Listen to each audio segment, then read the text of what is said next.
What if I told you that someone your age, maybe even younger, is making $10,000 a month right now in June 2026, and it's not from a trust fund, it's not from crypto that mooned, and it's not from some sketchy course they're selling you. It's from building multiple real income streams from scratch.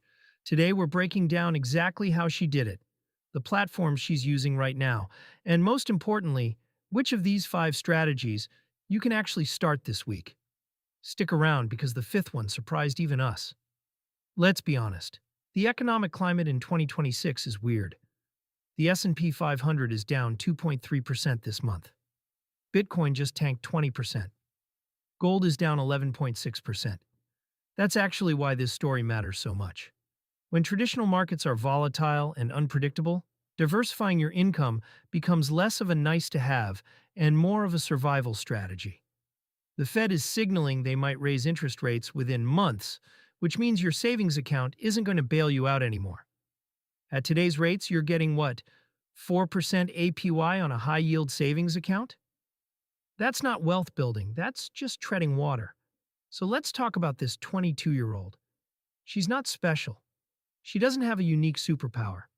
What she has is a clear system, and she started it when she was actually in a worse position than most of you watching right now. Let's break it down.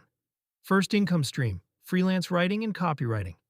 This is bringing in $3,200 a month, and honestly, it's probably the fastest stream to start if you're watching this right now.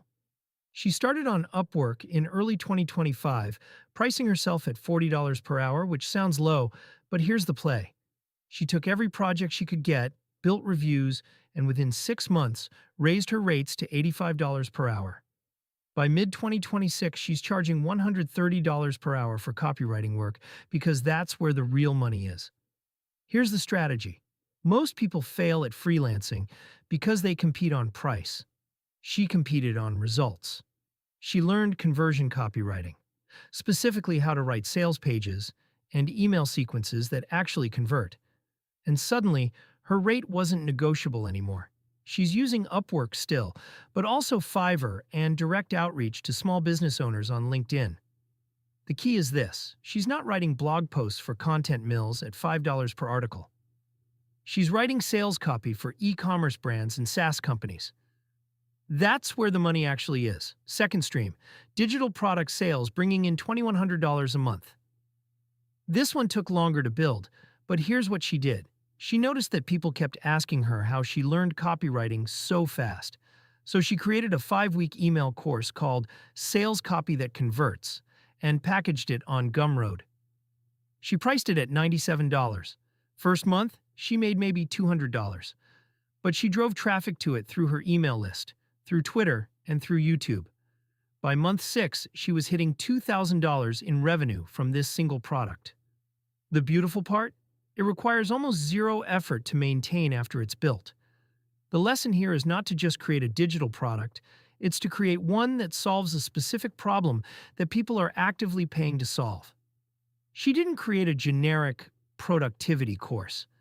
She created something that aligned with her existing freelance income stream. The course teaches what she actually does for work. That's why people buy it. Third stream, YouTube ad revenue and sponsorships. This one's probably the one you've heard about, but she's making $2,400 a month, and it's important to understand how. She didn't start with this being her moneymaker. She started documenting her freelancing journey on YouTube as a side thing. For the first 6 months, she made basically nothing. The YouTube algorithm was brutal in 2025, but by being consistent and uploading every single week, she hit 10,000 subscribers by month 8.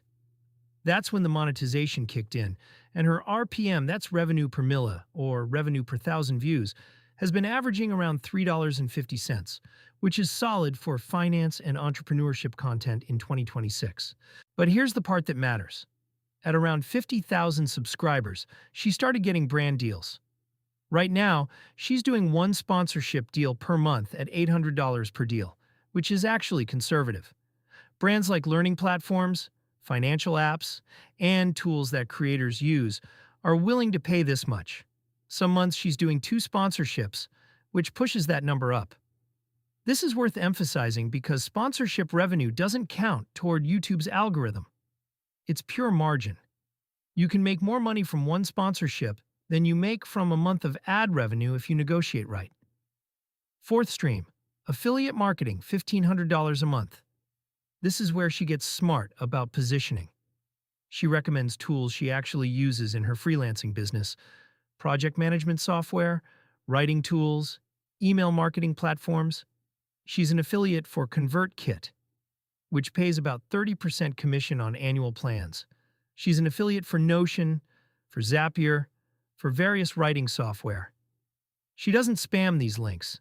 She genuinely recommends them in her content and in her email newsletters when it makes sense. The key insight here is that affiliate commissions work best when they're aligned with your audience's needs. She's not recommending crypto exchanges to her audience of aspiring freelancers. She's recommending tools that help them actually build their freelance business. The monetization philosophy is trust first. She probably gets 50 to 100 clicks per month on her affiliate links and converts at maybe 2 to 3% because her audience actually trusts her. That's how $1,500 a month adds up, and honestly that's sustainable because it doesn't feel salesy. Fifth stream, email list monetization, $800 a month. This is the one that surprised us because it's often overlooked. She's built an email list of about 8,000 subscribers through her YouTube channel, through her digital product, and through a lead magnet on her website. That lead magnet is free templates for copywriting, which costs her nothing to deliver, but is insanely valuable to her audience. Her email list is small compared to mega influencers, but it's hyper-engaged because these are people who actively opted in and gave her their email address. She monetizes this list in 3 ways. First, she sends them to her digital products when there are promotions. Second, she includes affiliate links that are relevant. Third, she has a private membership community called CopyLab, priced at $27 per month, which currently has about 30 members, so that's $810 in recurring monthly revenue. Now, this is a small membership, but it's growing. The point is that an email list is an asset that most people completely ignore. You don't own your YouTube subscribers. YouTube could change the algorithm tomorrow. You don't own your social media followers. But you do own your email list, and you can monetize it in multiple ways. So let's add this up in real numbers. $3,200 from freelancing, $2,100 from digital products, $2,400 from YouTube, $1,500 from affiliates, $800 from membership. That's $10,700 total, which she rounds down to $10K for simplicity. Taxes come out of this, obviously. She's operating as a sole proprietor, so she's paying self-employment taxes on all of this, which is roughly 15.3%. That brings her take-home to around $8,200 per month, which is still incredible for a 22-year-old. Here's what's really important, though. Not all of these streams started at the same time. The freelance writing was the foundation. She spent 4 months building that to $3,200 a month before she even thought about YouTube.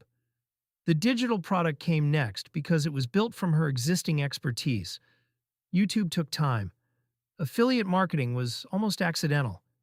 It just happened as she grew. The membership community is brand new and only a few months old. This took her roughly 18 months to build from 0 to 10,000 a month. That's not overnight. That's not a hack. That's systematic income diversification. Now, let's talk about the current market reality because this matters.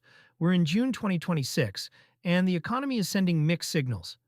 The Nasdaq futures are up 2% today on the back of Micron's earnings and inline inflation data, but the broader trend is down. Tech stocks are getting nervous. AI hype, which propped up the market in late 2025, is cooling down. What does that mean for someone building income streams? It means the opportunities are actually better right now than they were 6 months ago. Why? Because when stock markets are unstable and people are worried about job security, they're more likely to invest in education, courses, and tools that help them build side income. Her digital product sales are actually higher this quarter than they were in Q1 because people are actively looking for ways to diversify their income. Her freelancing clients are hiring more aggressively because companies are still spending on specialized talent, even when they're nervous about hiring full-time employees. The economics actually favor someone doing what she's doing right now. But here's the brutal honesty. This won't work if you treat it like a get-rich-quick scheme. She doesn't post 3 YouTube videos and expect viral success. She doesn't build a digital product and sit back. She reinvests profits. She optimizes constantly. Her most recent change was switching from Gumroad to her own website because she was losing 15% to platform fees. Multiply that across thousands of dollars, and it adds up. This is not passive income. This is actively managed, diversified income that happens to have passive components baked in. So here's what you need to do this week if you want to replicate even a fraction of this. First, pick your foundation. For most of you, that should be freelancing. If you can write, code, design, or do video editing, you have a skill that's worth money right now. Go to Upwork or Fiverr today and set up a profile. Don't aim for perfection. Aim for your first 5 clients. That's it. Second, document your learning. Start a Twitter account or a YouTube channel where you show what you're learning. This costs nothing and creates the asset that everything else builds from. Third, while you're building freelance income, start thinking about one digital product you could create based on what you're learning. Don't build it yet. Just think about it. What problem could you solve in 12 weeks? Fourth, look at the tools you use every day and check if they have affiliate programs. ConvertKit, Notion, Zapier, Stripe, all of these have affiliate programs. Become an affiliate for things you already recommend. And fifth, start an email list. Use ConvertKit or Substack to build an email list of people interested in what you're building. This is not negotiable. It's the one asset you actually own in this economy. Here's the thing that most people miss. Building $10,000 a month is not actually that hard once you understand the framework. It's harder to get your first 1,000 because that requires real focus. But 1,000 to 10,000 is just multiplying what already works. That's why this story matters. It's not impossible. It's just uncomfortable because it requires you to be visible, to put your work out there, and to be consistent for months before seeing real money. So here's my challenge to you. Pick one of these 5 streams. Just one. Pick whichever one resonates with you the most, and commit to building it for the next 90 days. Not half-heartedly. Actually commit. Track your progress, share what you're building. And then come back and tell us in the comments which stream you chose and why. Because I genuinely believe that if you can build one income stream, you can build 5. It's just a matter of system and discipline. If this video helped you think differently about income diversification, please hit that subscribe button.